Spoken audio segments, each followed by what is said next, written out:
Не побоялся лютых морозов и отправился в Сибирь. Показать свою историческую родину семье решил житель столицы. Для путешествия на север Омской области Юрий вместе с супругой и детьми выбрали дом на колесах. На дорогу ушло 4 дня. Преодолеть путь не помешали ни сильный холод, ни метели. Внутри автодома есть все: газ, свет и тепло. Все необходимое для комфортного проживания. Как рассказал турист, таким способом Сибирь он покоряет впервые, хотя до этого уже объездил немало стран. Да, мы ехали сюда. Вообще 3000 километров я обычно прохожу за 1,5 дня. Мы много ездим по Европе. Вот в сторону Европы день и 12 часов, самое большее. Сюда мы ехали 4 дня. Потому что снегопады, бураны, метели, засыпало нас. Ну, нормально, все равно интересно. Для детей это приключение.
Вот именно с этого места начиналась крепость и город Тара. Здесь, на берегу Иртыша, русские служивые люди заложили крепость, чтобы защищать Россию от набегов хана Кучума. И успешно с этим справились. Вот городу уже 400 с лишним лет. Первым сибирским городом была Тюмень. Буквально на следующий год был основан Тобольск. И вот третий город Тара. Поэтому для нас, караванеров, очень интересно открывать новые места. Я уверен, что на автодоме здесь пока еще никто до нас не был. И мы первые заехали в этот укромный уголок Сибири. Хотим показать детям настоящую Сибирь, показать их родину, потому что наши предки тоже отсюда родом. Давайте посмотрим вместе, какая здесь жизнь в Сибири.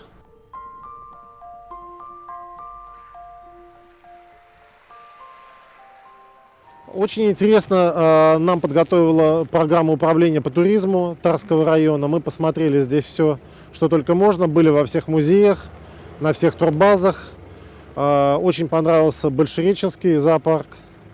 Вот. Были у сибирского Деда Мороза в гостях. В общем, дети в восторге.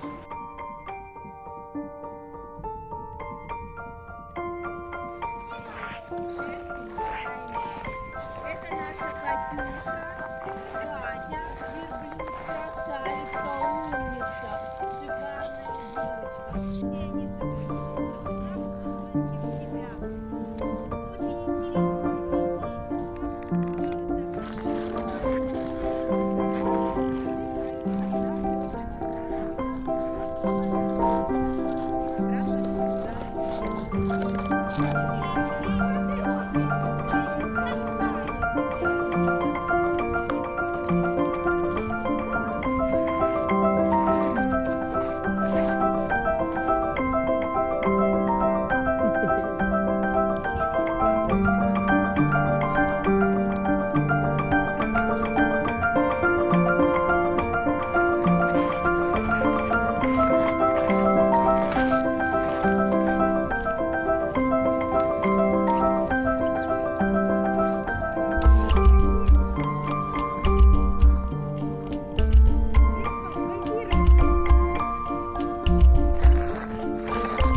Пожалуйста.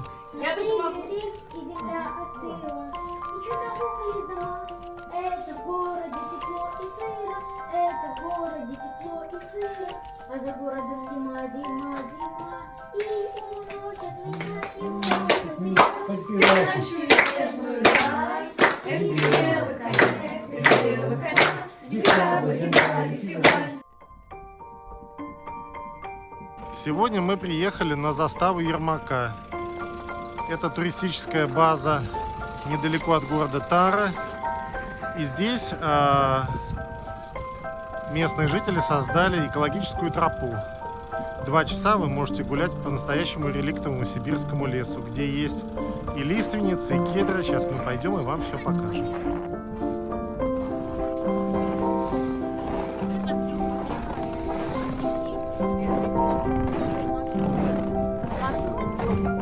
Да, вот кольцевой. Вот так вот проходишь, вот кольцом и возвращаешься снова в лагерь. И вообще своих еще было 5 маленьких речек. Это, конечно, край богатый пушниной, лесом, рыбой. И вот Таре нужен был выход в глубинные районы. Поэтому вот здесь и образовался в первом вот городе в Омских пределах вот это вот селение. Ну, это селение вообще найдены документы, что оно существовало еще задолго до появления Екатерининского завода. Ну, пока вот как оно называлось, пока еще не найдены документы. Но проводятся археологические раскопки, я думаю, что со временем мы узнаем.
И в самом конце экотропы нас встречает настоящий кедровый лес. Вот такая вот кедровая роща.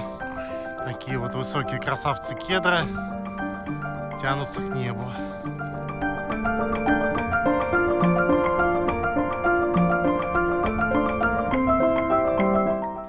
Вот она, застава Ермака, стоит глубоко в сибирском реликтовом лесу на берегу Иртыша. Мы приехали на нашем автодомике. Вот.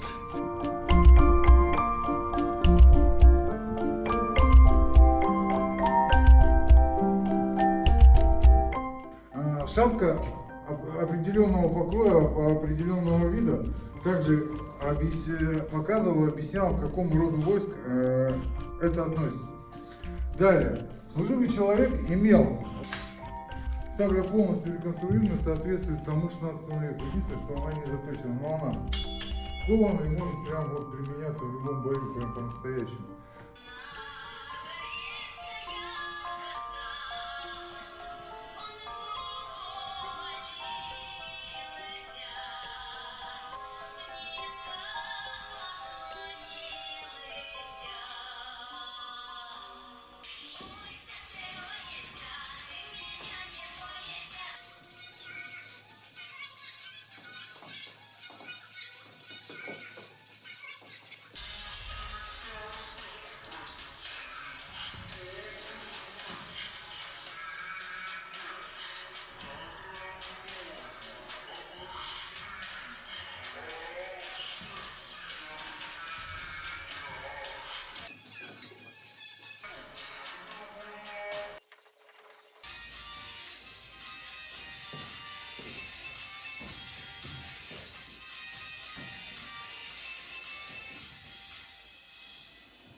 Поставили первый город в Сибири, это Тюмень, через год Тобольск и через 7 лет поставили Тару.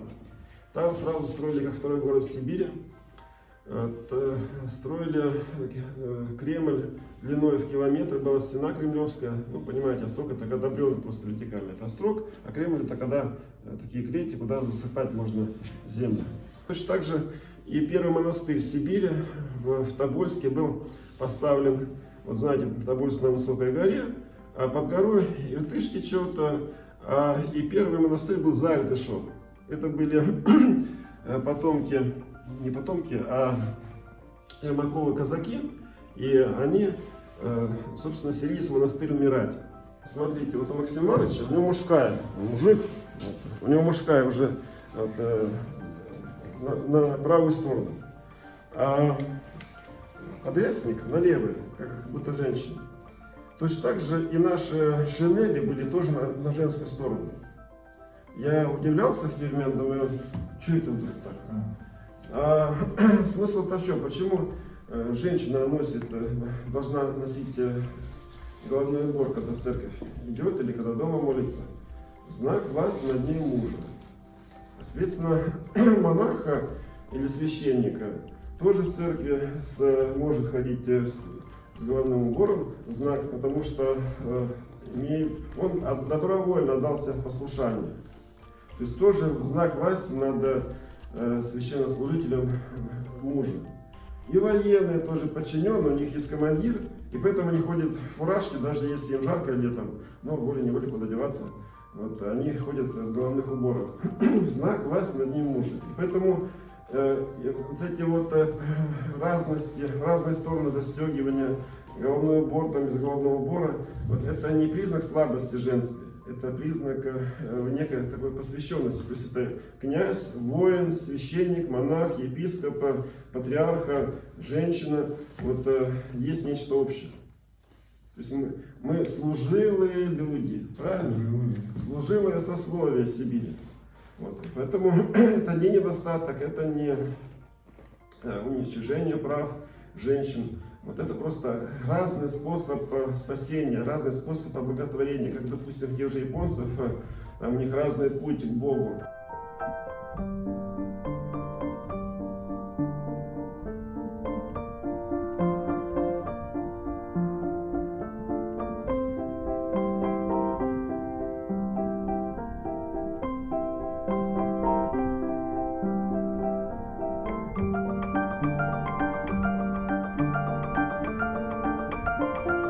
Покидаем мы Тару по Сибирскому тракту. Вот здесь такая сделана реконструкция, как это должно было выглядеть при Екатерине II.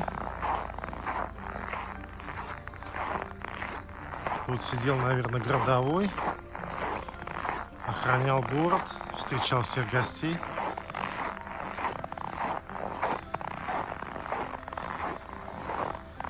Вот от Тобольска до Тары проходил Сибирский тракт. И дальше, конечно, туда, на восток.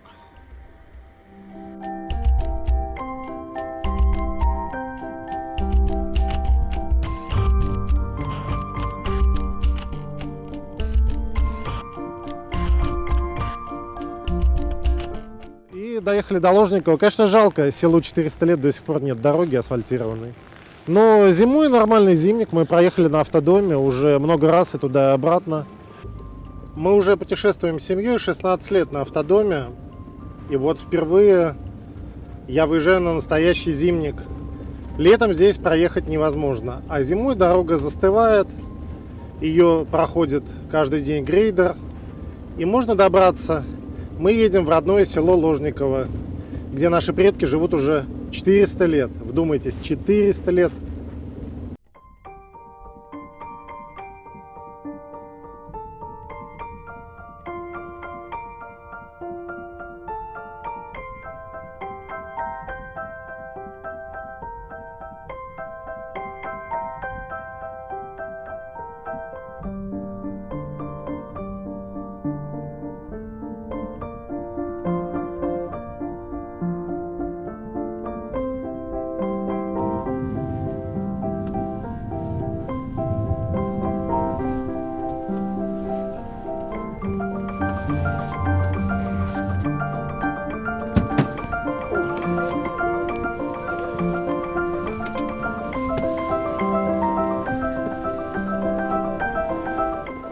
Вот, наконец, мы и достигли цели нашего путешествия.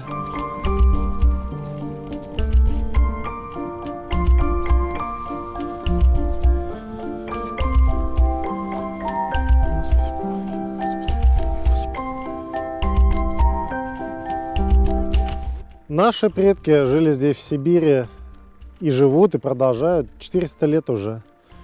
И наша семья тоже потомки Ложниковых. Наш прадед Иван Ложников жил здесь. И мне кажется, очень важно, чтобы дети знали свои корни. Вот мы привезли детей на автодоме и хотим им показать настоящую Сибирь, показать их родину, там, где жили и воевали их предки.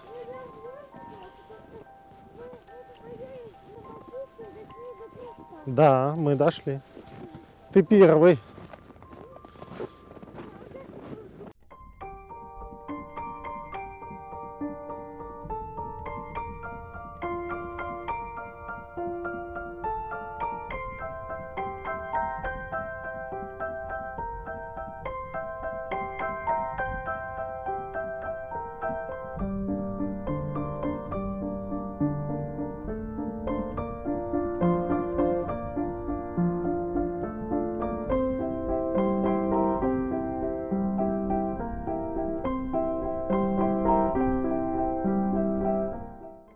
Раскиданы по всей России. У меня есть родственники и на Сахалине, и в Чите, и в Иркутске, и здесь, в Ложниково, и в Москве. И приехали сюда, в Ложниково. У меня осталась здесь двоюродная тетя. Она как раз недавно купила настоящий деревенский дом в Ложниково, переехал туда из Тара. Как-то вот родная земля, корни, они тянут. А Ложниково, у него очень интересная история. Вот Тара уже отметила свое 400-летие, и скоро будем отмечать 400 лет селу Ложниково. По указу Бориса Годунова братья Ложникова из города Семенова Нижегородской области двинулись сюда с большим отрядом, их было 100 человек, чтобы основать, уже Тара была крепость основана, чтобы основать второй населенный пункт, растить хлеб и защищать русских от хана Кучума. Я вообще всю жизнь прожил в Москве. Там родились? Да, да. Вдруг Ложников. А вы знаете, как-то очень интересно получается, что у нас Павел Ложников, он профессор Омского университета, и он стал нас всех собирать. У нас родословная в интернете висит 4000 человек. И вот так мы узнали о своих корнях, узнали о селе. И когда я здесь первый раз был 15 лет назад, я сейчас второй раз, вот дети первые, я второй, я был в Ложниково в библиотеке, мне подарили книгу про село, даже есть книга большая, иллюстрированная, где вся история села и нашего рода. И это, конечно, очень интересно. И это похоже на такое детективное расследование, когда ты ищешь свои корни.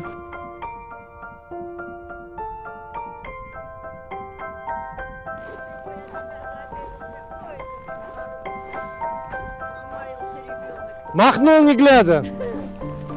Здорово, мой родной. Привет, тетя Тонь. Да мне тебя так жалко прямо. Да ладно.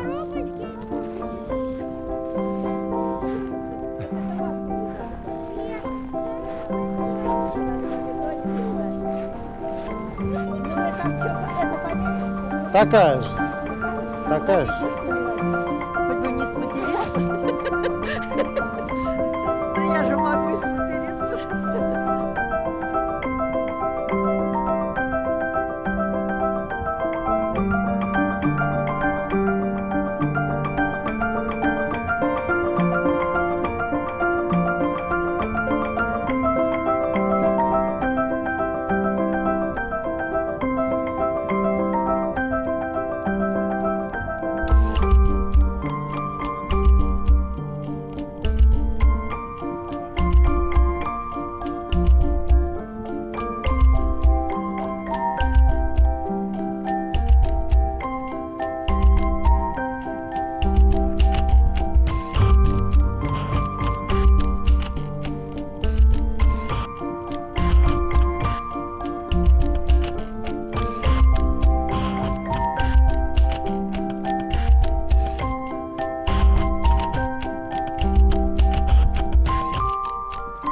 черный дворны пролетал, прошли часы мои минуты,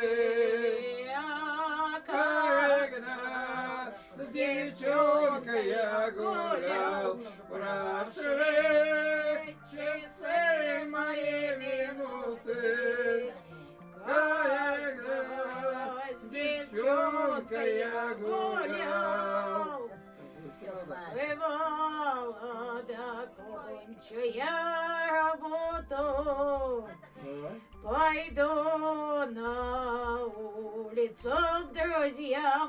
Теперь мне служба предстояла, спешу я коника седлать.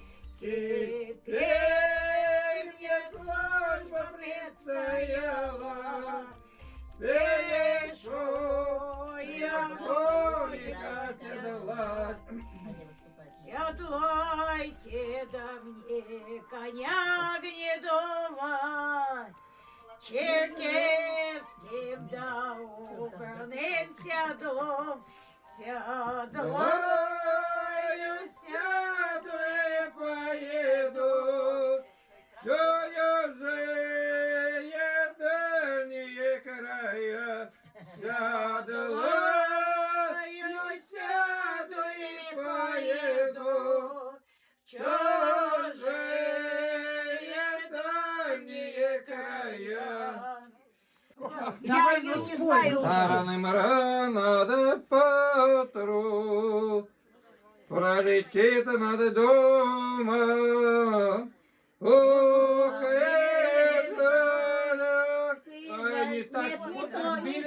Не тот и куплет даже не тот. Даже куплет не тот.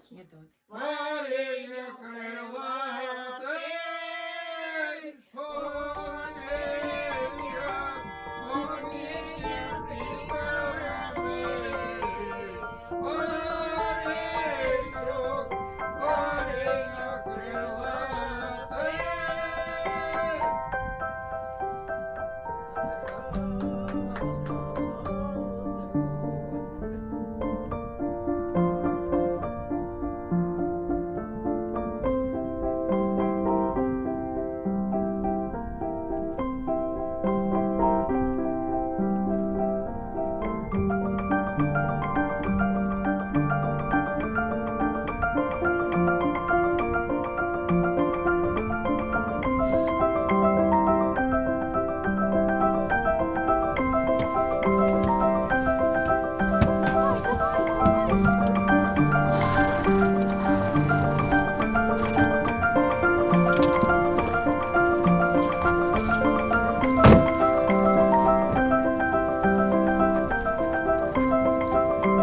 Давай лапу.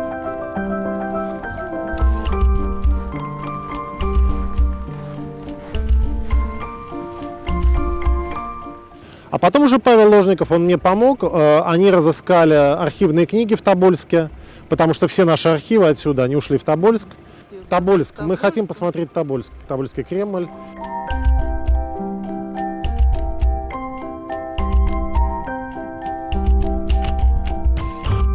Мы прошли 400 километров по Зимнику, от Тары до Тобольска, по старому Сибирскому тракту. Летом вы там не проедете, но зимой нормальный Зимник можно проехать. Более-менее приличный. И вот мы в Тобольске. Тобольск — это самая северная точка нашего маршрута. Мы приехали сюда не просто так. Пойдем смотреть Тобольский Кремль, музей царской семьи, музей Ершова, и обо всем вам подробно расскажем.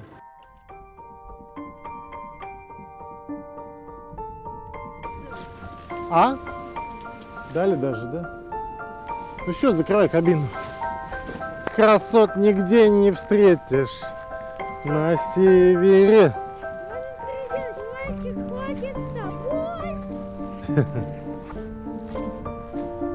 И самый маленький Мишка.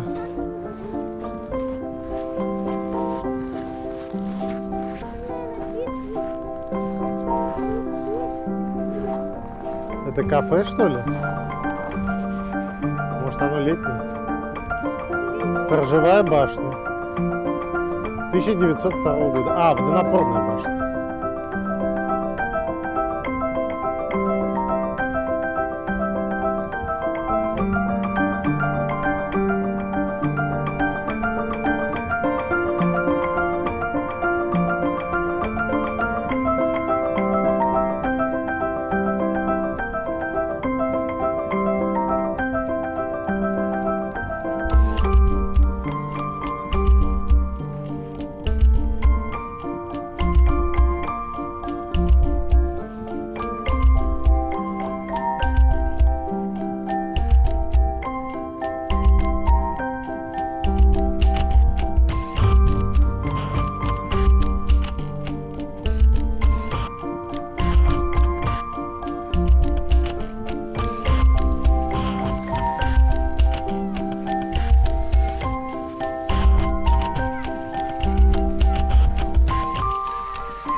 приватная территория дамы, сюда никто больше не допускался. Но впоследствии в 19 веке будуар — это место визитов. Девушка и гостей приглашают, важные дела обсуждают, ну и приводят себя в порядок. Вот они, стандарты красоты 19 века. Вообще только для женской красоты всегда стандарты выделялись. В 19 веке это узкая талия. Такой уютный интерьер нас здесь встречает. Гостиная Петра Ершова, известный русский сказочник. Ершов, однако, родился не в Тобольске, но навсегда связал свою жизнь именно с этим городом.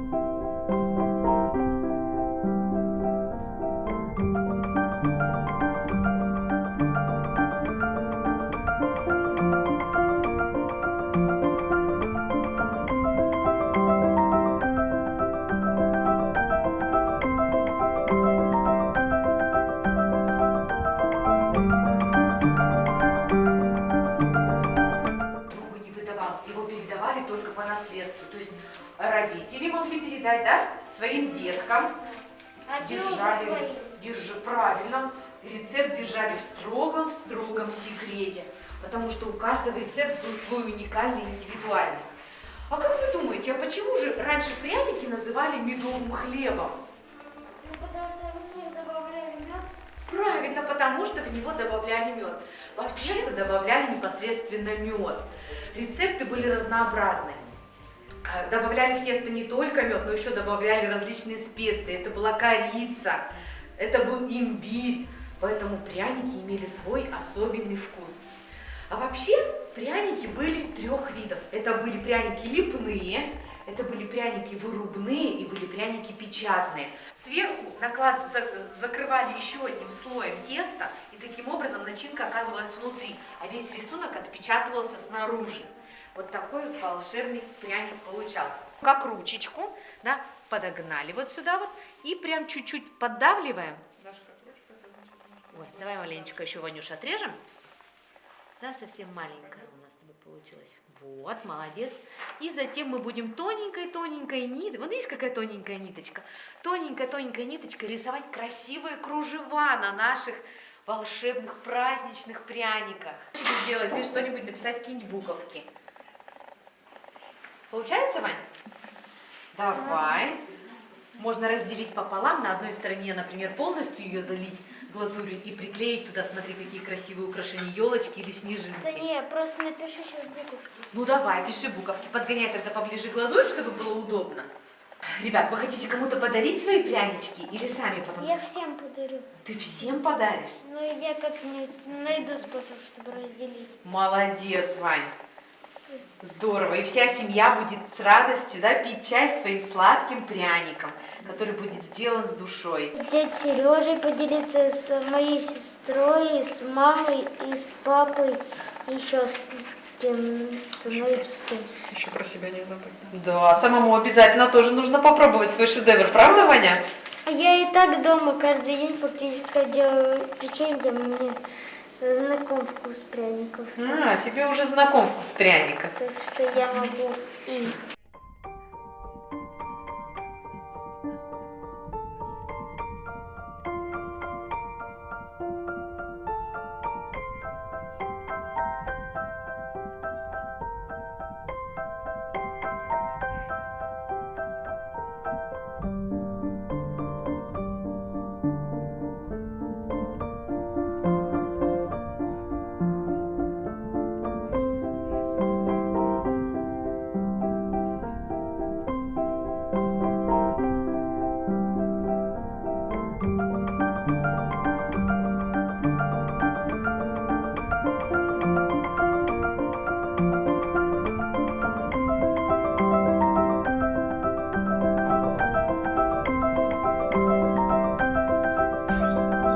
Смотри, папа, это крещеное помещение, наклеечка висит.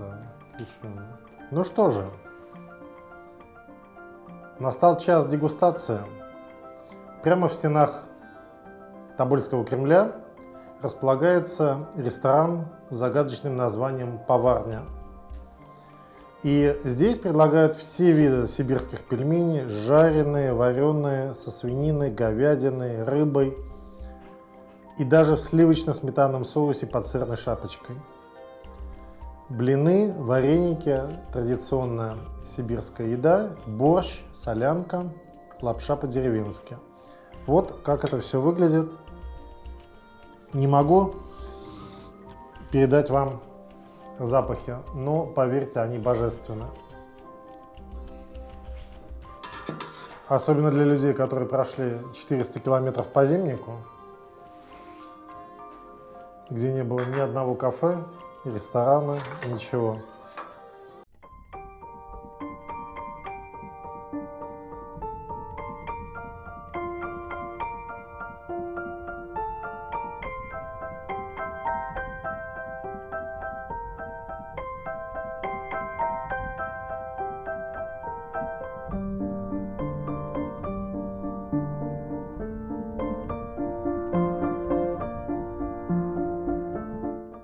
Ух ты! Ничего себе, это шоколад? Хрен.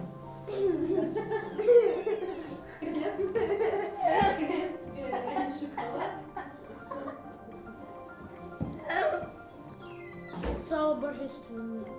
Ты чувствуешь себя, как будто попал на царский пир, как в фильме про Ивана Васильевича.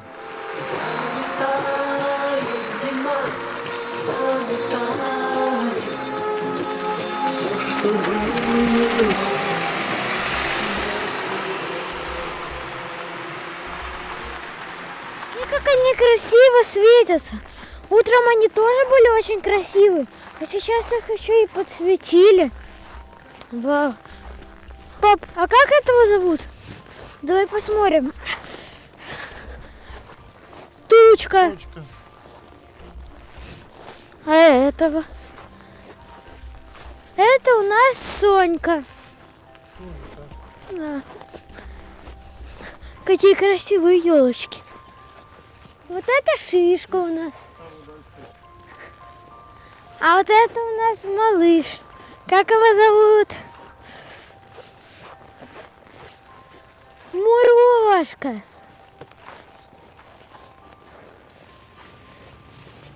Пап, пошли, смотри, там Дед Мороз и Снегурочка. Круто. Папа, иди сюда. Вот тут есть трон. Пап, посиди. Садись. Круто. Тут вон еще очень красивые скульптуры.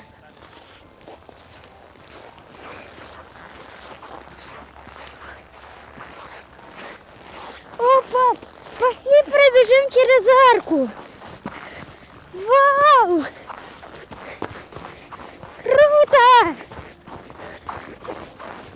Пап, не отставай! Пошли, пошли скорей! Пошли, пап. Такое прям настроение хорошее. Сибирская.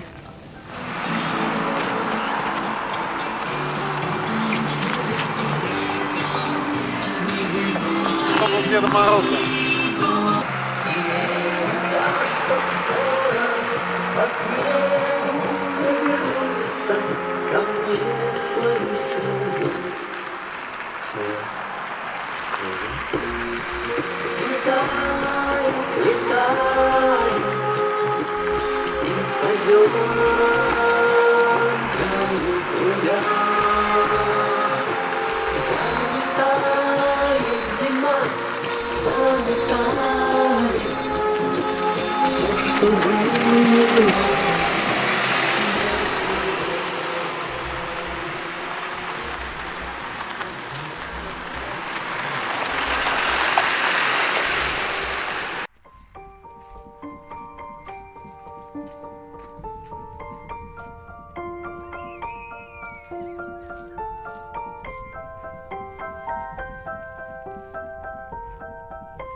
Продолжаем справлять новогодние праздники в Сибири. Сегодня у нас за бортом минус 29, а в салоне автодома плюс 18. Продолжаем зимовать.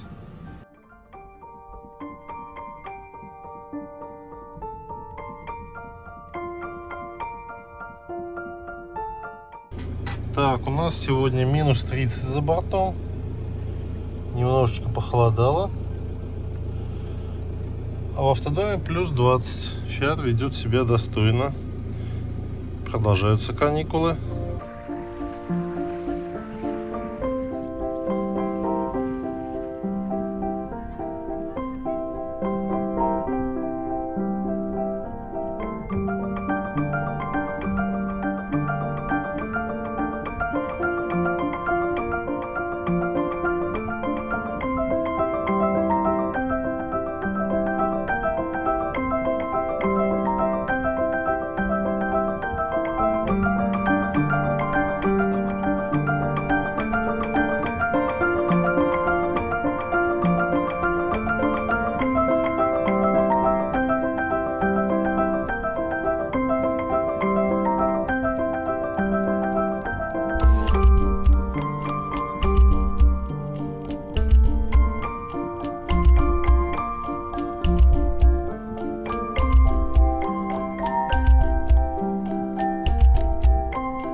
грязный, лишен мебели, кругом мусор, грязь, окна заколочены. В таком доме семья жить не может. Неделю пришлось ютиться в каютах на пароходе, здесь велись работы, буквально днем и ночью, красили, белили, завозили мебель, клеили обои. За неделю дом приведут в порядок, семья пройдет и будет располагаться на втором этаже. Прибыли не одни, вместе с ними 45 человек свиты были доставлены. Жизнь действительно протекала в том русле, к которому привыкли. Но как только временное правительство большевистская власть сменила, здесь же приказ будет сменен, государство не обязано содержать сильную семью, они должны содержать себя сами. Денег уже не хватало, стол опустеет. И оставались очень верующие семьей, поэтому привезут не только вещи, но еще и иконы. В каждой комнате этого дома они также висели, семья продолжала молиться, для них это было очень важно. Но как только семьи на солдатский поезд перевели, об этом узнали многие местные жители, и люди решили помогать семье, дом будут приносить различные продукты, торты, пироги, сибирские ягоды, варенье, рыбу, сладости. Люди вообще были готовы отдать последнее, но чтобы семья чувствовала себя здесь комфортно. Но напротив этого окна мраморные подоконники не сохранились до сегодняшнего дня, и они обладают своей историей. Мы знаем, что великие княжны любили сидеть на окнах. На каждом окне, на каждом подоконнике дома сидели, это было их развлечением, пытались хоть каким-то образом разнообразить свою повседневную жизнь. И семья занималась своим досугом. Играли в шахматы, музицировали, молились Богу, естественно, выход на балкон. Вообще самое излюбленное место в доме, особенно для Александры Федоровны, и очень часто видели на балконе, что редко можно было увидеть императора, но сегодня, благодаря фотографиям, у нас есть такая возможность видеть его на балконе. Для семьи балкон — это не просто возможность дышать воздухом, греться на солнце, это вообще единственная возможность ощутить свободу, которой мы были лишены. Исторически так сложилось, что она располагалась рядом. Все самое необходимое везли с собой, чтобы он, как и любой мальчишка на сегодняшний день, любил различную технику, но всегда было жизнь переиграла, сделать его отказом. Поэтому приходилось браться с ним, заниматься за это. Она получила прозвище губернаторка, ее называли Сталин.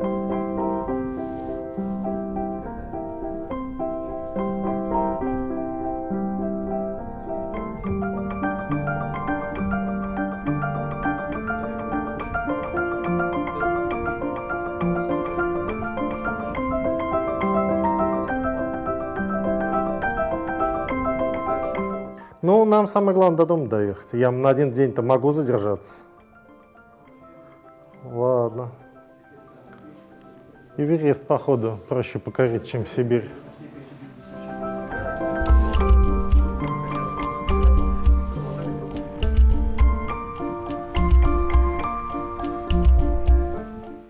Да, еще одно большое достоинство автодома – это ваша полная независимость в путешествии.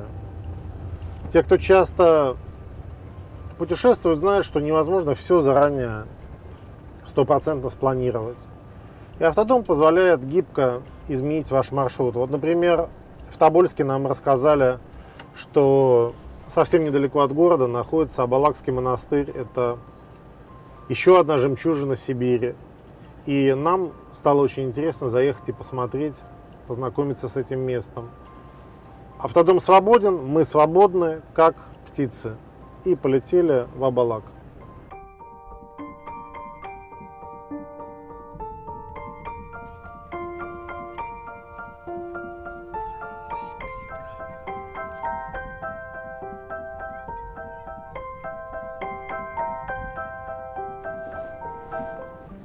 Вот ледовая переправа через Иртыш. Смотрите.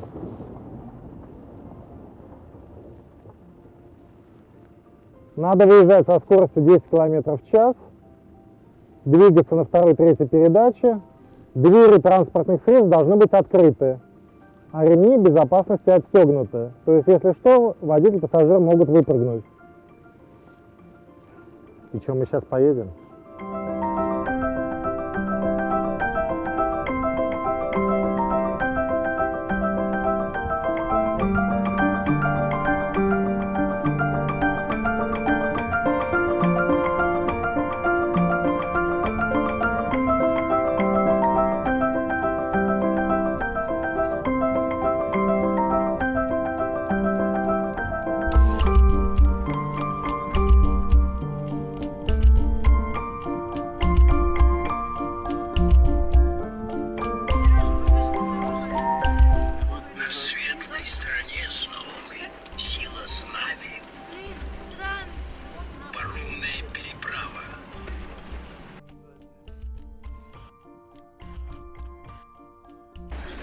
Все, мы на льду, Иртыша. Когда встает лед, сибиряки намораживают здесь переправу. Мостов через Иртыш очень мало. В Омске, в Таре и в Тобольске всего 3 моста, насколько я знаю. А переправ делают много. Переправа позволяет сэкономить время. Ну, конечно, это определенный риск. Вон стоят ограждения, видимо, там полынья. Солнце подтаивает, подводные ручьи бьют. Вот, полынья, наверное, здесь. И поэтому ставят ограждения. А так нормально, машина идет уверенно. До 15 тонн это переправа. Но есть еще такие же переправы для больших грузовиков. Мы едем по легковой сегодня.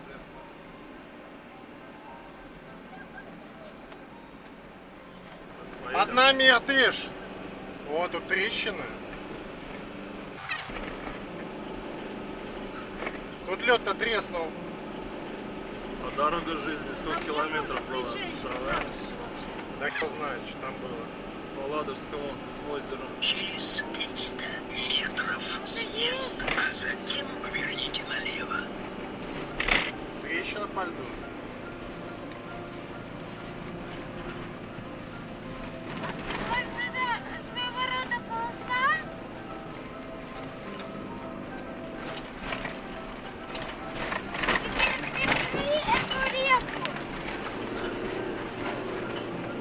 Съезд, а затем через 100 метров поверните налево.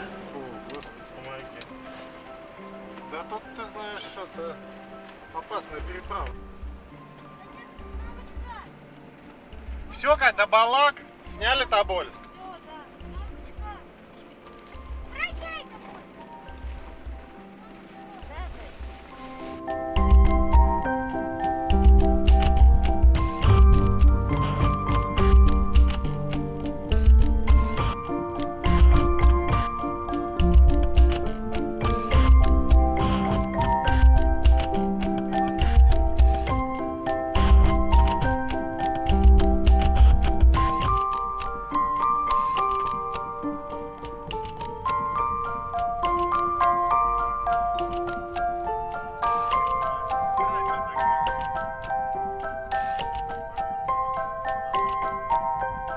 Это же Иртыш, ребят. Там мы переедем. А зачем они так чистят? Смотри. Смотрите, какие виды. Буярыня. Печь запусти.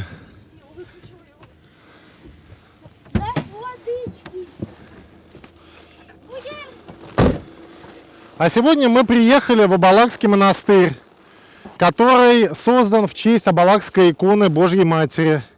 Первый деревянный храм здесь появился еще в начале 17 века. Его срубили казаки Ермака на высоком берегу Иртыша. А уже при Екатерине II построили нормальный каменный монастырь.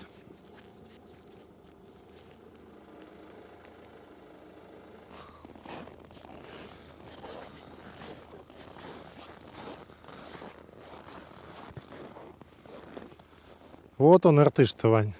Быстрая река. А там ледянка или пакеты валяются? Наверное. Тут на метр она поднимается. На метр, когда половодье вжик и поднялась. И бегемот поплыл.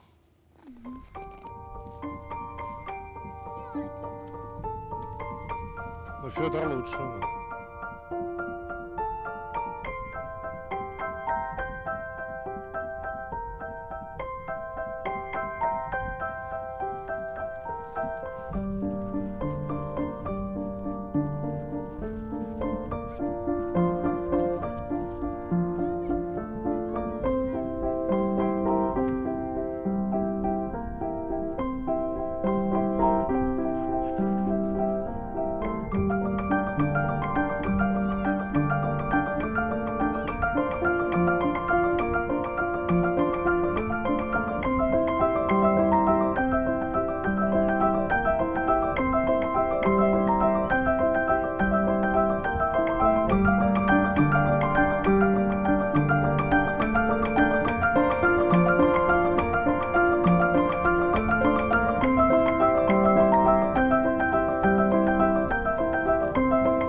Здравствуйте. А у вас ворота сколько метров? КамАЗ проходит? Какой КамАЗ? Высокий, да. Проходит, если у нас этот ездит. Ну, у меня 3,20, пролезу я? Если длинномер автобуса заходит у нас. Хорошо, давайте. Хотите заехать, у нас Ага. платно за заезд. Давайте заплатим. Ворота.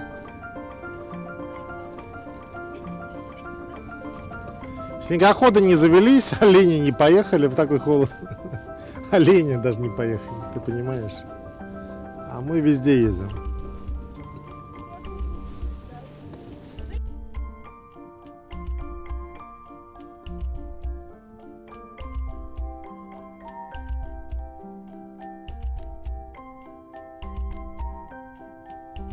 Твоя сторона, Югорий. Пойдем.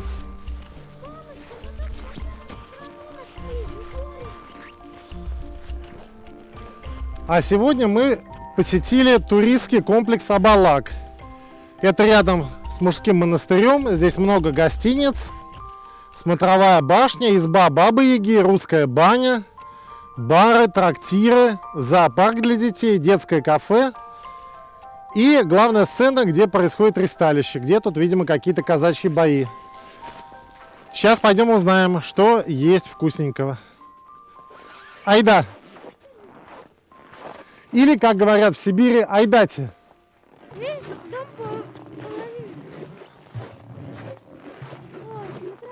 О, а тут есть подъемник. Тут горнолыжка своя. Здравствуйте. Тут есть люди. Мы нашли их. А что, у вас горнолыжка своя? Нет, у нас раньше она была. Давным-давно. Сломалась? Ясно.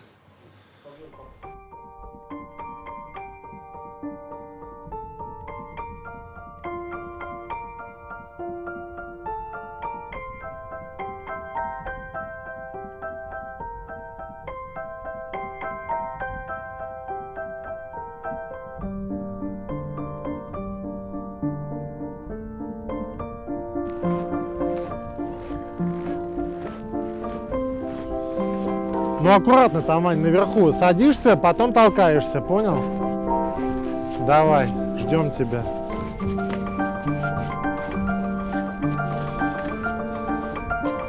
Покатай его.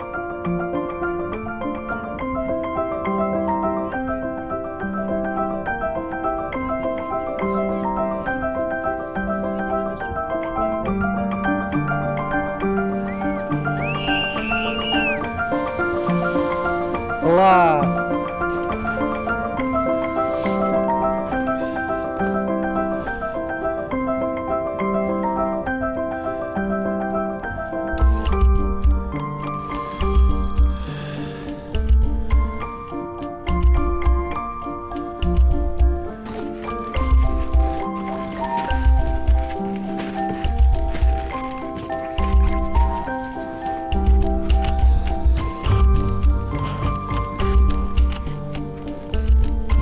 О, как красиво.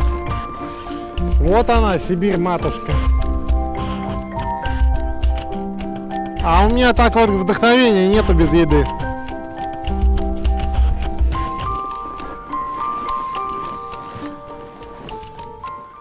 Мы на сегодняшний день уже 2 недели в путешествии на автодоме. Это самая северная точка нашего маршрута. Абалакский монастырь и туристический комплекс Абалак. Здесь сегодня не очень холодно, утром было минус 33. И, в общем-то, наша машина справляется, наша одежда справляется. Единственное, первый автодом мы разбили, попался нам по трассе очень твердый Land Cruiser. Машину нам в течение суток поменял тюменский офис компании «Яхта на колесах», и мы продолжаем свой путь и не боимся ни холодов, ни морозов, только вперед.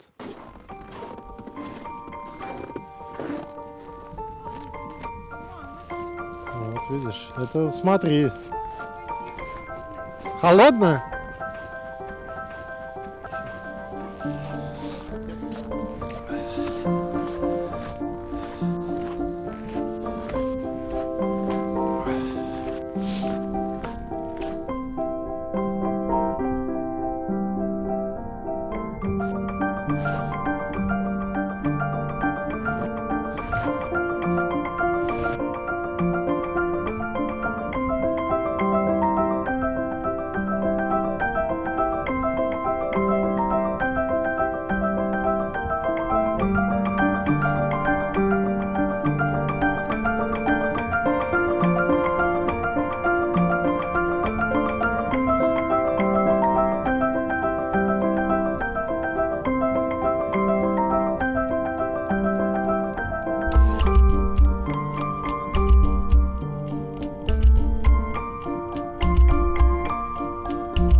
Они, львы, нам всю жизнь служили-то в Сибири.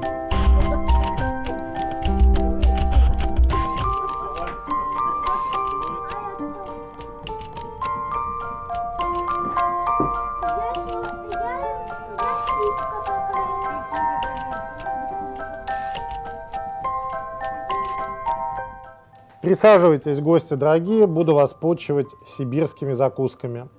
Вот здесь у нас строганина из стерляди, которая до сих пор еще водится, слава богу, в Иртыше. Здесь у нас, пожалуйста, копченая стерлядь.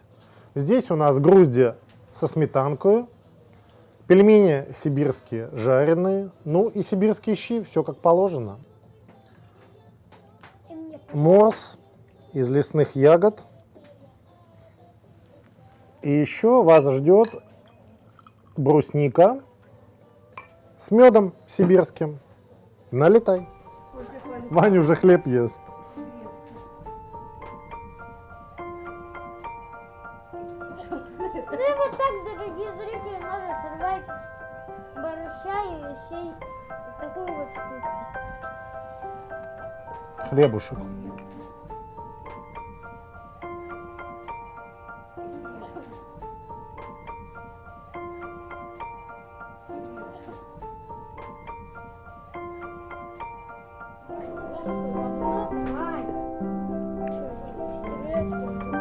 Ты мне какую-то свою давала уже. Ты когда пришла с мороза, ты мне дала уже.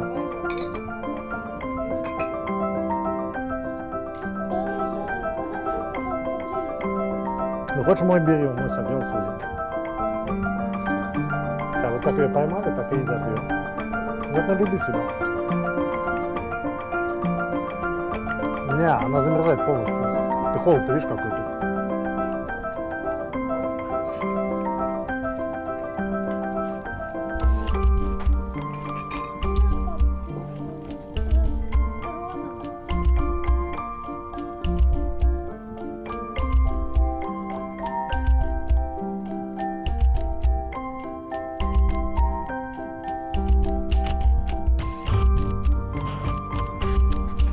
Вот, сегодня у нас очередной рекорд.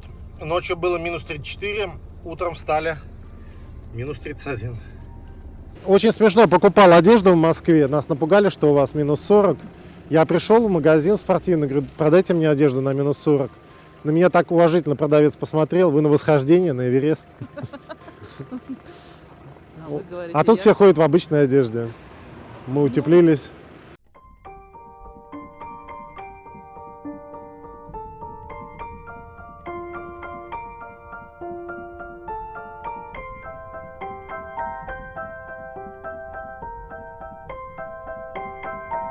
А у нас ближайший филиал у компании в Тюмени. Ребята из Тюмени тоже за сутки доставили сюда подменный автодом. Мой уже увезли в ремонт, и мы едем на втором.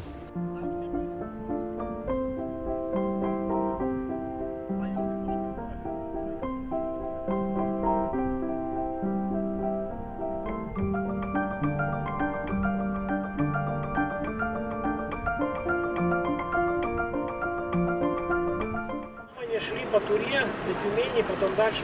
Да, Ермак, да. А вторая волна колонизации, они шли на ладьях с Архангельска. Вот в чем дело. Так они с Архангельска ездили грабить шведов.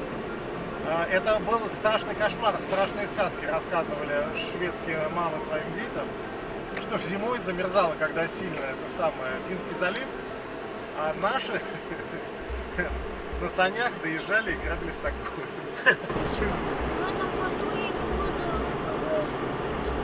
Правильно, ешь свинину. Справа наш драмтеатр новый и елочка центральная. Смотри, что это театр? Это драмтеатр наш новый. Вот, драмтеатр. И центральная елка наша. Елочка какая большая, Вань. Смотри, какая елочка.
Станция проката автодомов в Тюмени приветствует вас.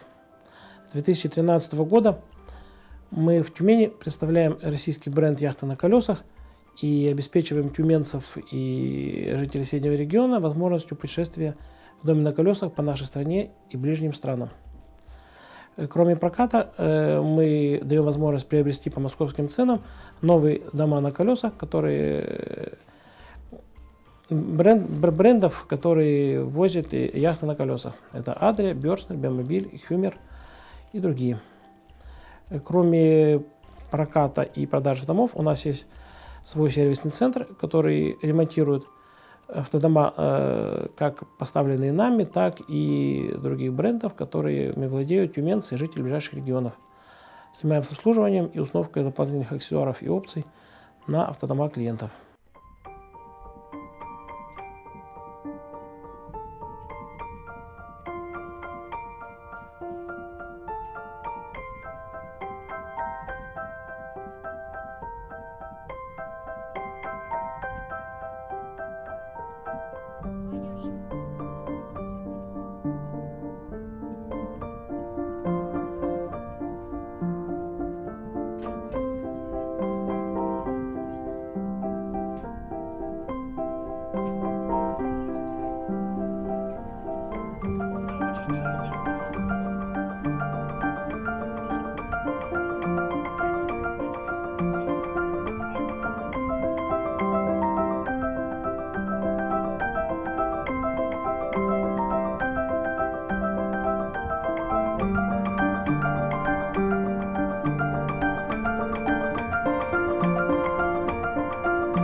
И потом уже в сторону дома через Тюмень на Екатеринбург.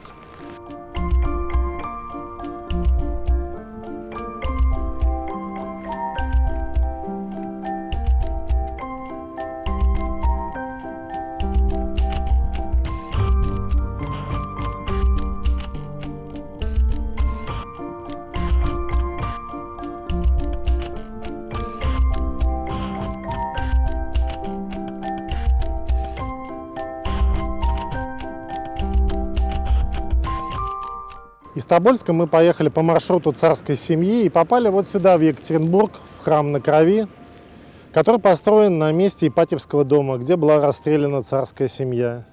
Очень тяжелое место и очень святое. Я думаю, что многие здесь уже были. Ну, если вы отправляетесь в путешествие через Екатеринбург, обязательно заезжайте. Никого, мне кажется, это место не оставит равнодушным.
Поверните налево.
И вот мы достигли, наконец, конечной точки царского маршрута. Это где-то несколько километров буквально от Екатеринбурга, монастырь Ганина Яма. Именно сюда царские останки привезли и бросили в шахту. И сегодня на этом месте построен монастырь. Если вы путешествуете по Уралу, то совсем недалеко, буквально 20-30 минут от Екатеринбурга, стоит заехать и посетить это святое место.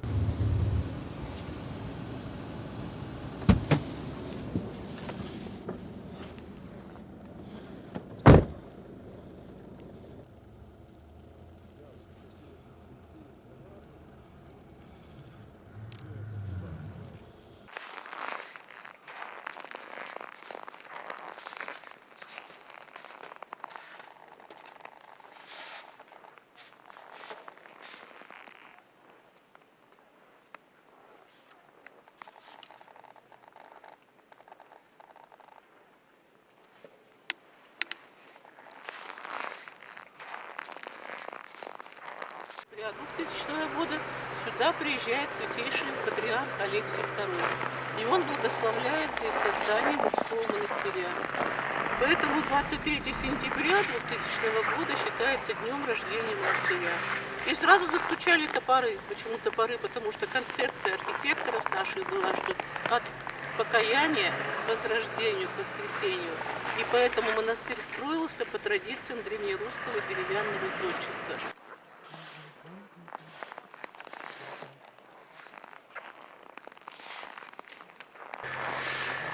И скульптор решил остаться неизвестным. Мы только знаем, что он здесь изобразил императора с его прижизненной фотографией на венчании с Алексом, немецкой принцессой Алисой Дармштадт-Гессенской.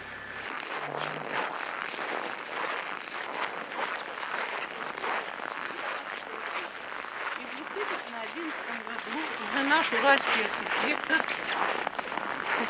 сделал памятник и императрице, и царским детям. Она здесь тоже изображена с прижизненной фотографией, но на коронации. А с Николаем II они встретились еще детьми. Ей было 12 лет, а ему 16. Они были приглашены на свадьбу ее старшей сестры Елизаветы Федоровны Романовой в Россию. Вот на этой свадьбе они первый раз познакомились, понравились друг другу очень, так сказать, как дети.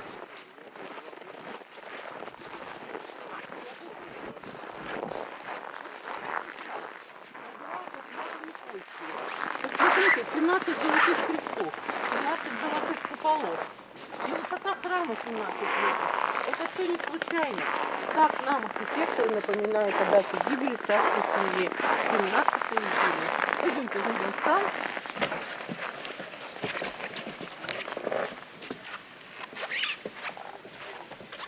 Ну беги в храм, беги в храм.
Нажать можно?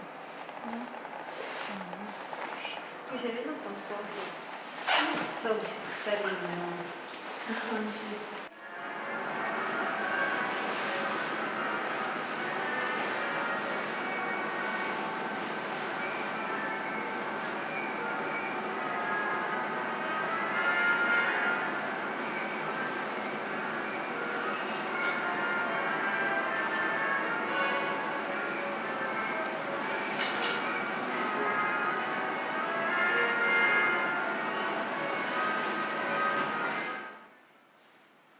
Страшное на самом деле место, но нет оправдания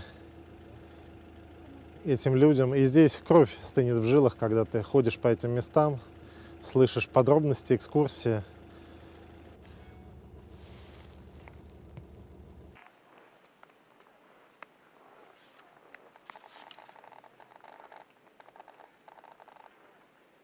И здесь завершение царского маршрута. Мы были с вами в Тобольске, в Екатеринбурге, и теперь приехали в Ганину яму. Здесь завершился земной путь царской семьи. Заезжайте, не пожалеете, все узнаете здесь сами. Будем их помнить и почитать. Да, молодец.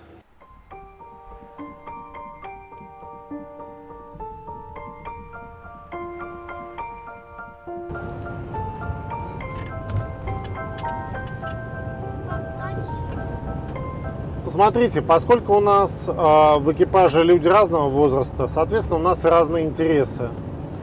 И сейчас, по просьбе самых младших членов экипажа, мы направляемся в уникальное место, Кунгурскую ледяную пещеру.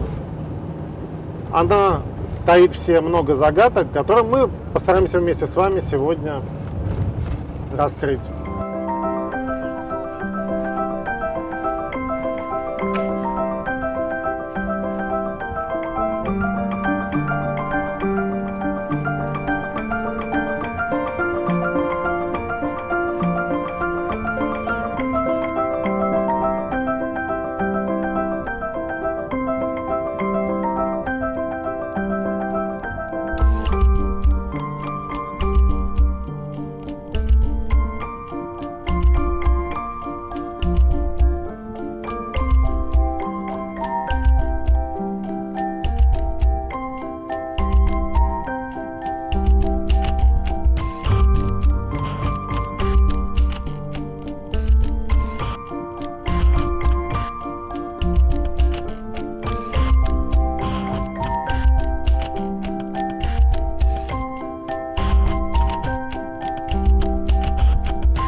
самом деле довольно глубоко, вас это точно строят. Кажется, что по колено, это на самом деле не так, это опять обман. Друзья, в озерах живет древнее животное, которое сюда еще в доледниковый период впало, до динозавра. А я сейчас расскажу, что это за животное. Это маленький рачок бакоплав, 1 сантиметр в длину и 95 миллиграмм весом. Как маленькая креветка выглядит. Фотографию я в следующем дроте покажу, сейчас про него расскажу. Так как это подземный житель троглодион, то у него кожно-покровы, они прозрачные.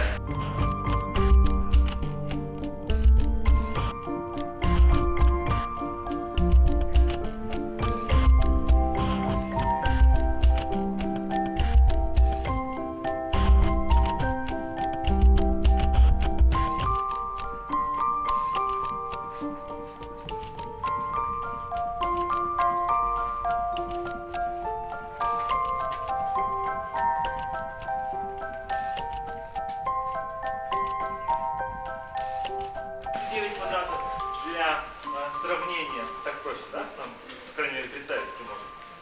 И вот в этом гроте у нас однушка 39 чуть по 5 на двушка даже не лежит, да? И в этом гроте у нас 100 таких квартир поместиться может. Небольшое расстояние, а мы с вами видим, это 20 квартир. Да.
Да, как Винни-Пух.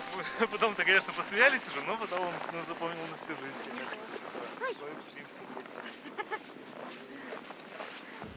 И вот мы доехали до Кунгурской ледяной пещеры. С царских времен, только вдумайтесь, здесь водят экскурсии.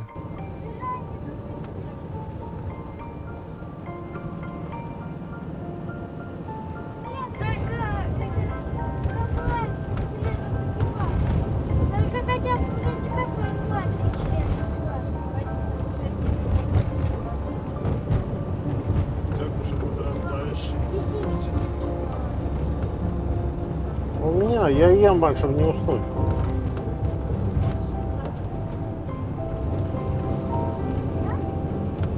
И еще будете здесь? Ну, я надеюсь, мы теперь часто будем здесь. И у меня на самом деле в Фейсбуке очень много друзей европейцев, которые путешествуют на автодомах. Все пищат от восторга. Юра, как попасть в Сибирь? Как сюда проехать? Скажи дорогу. У всех же автодома, они Европу уже давно всю изъездили, а тут практически никто не был.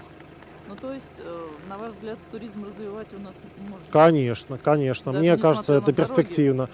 Дело в том, что из-за ковида люди боятся путешествовать самолетом, боятся жить в гостиницах.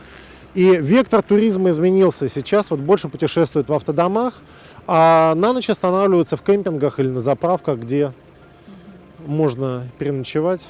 И, в общем-то, и динамика изменилась. Люди хотят изолировать свои семьи, хотят путешествовать по своей стране, границы закрыты, а мы Россию-то еще не знаем.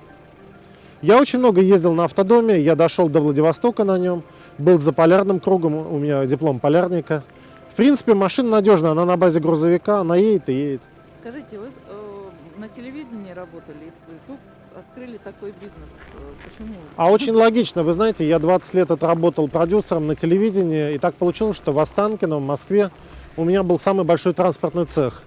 У меня набралось 10 машин, мы их использовали для известных актеров, для музыкантов. Вы знаете как, у меня много бизнесов и в России, и в Европе, а все-таки хочется, чтобы здесь, на родной земле, что-то было.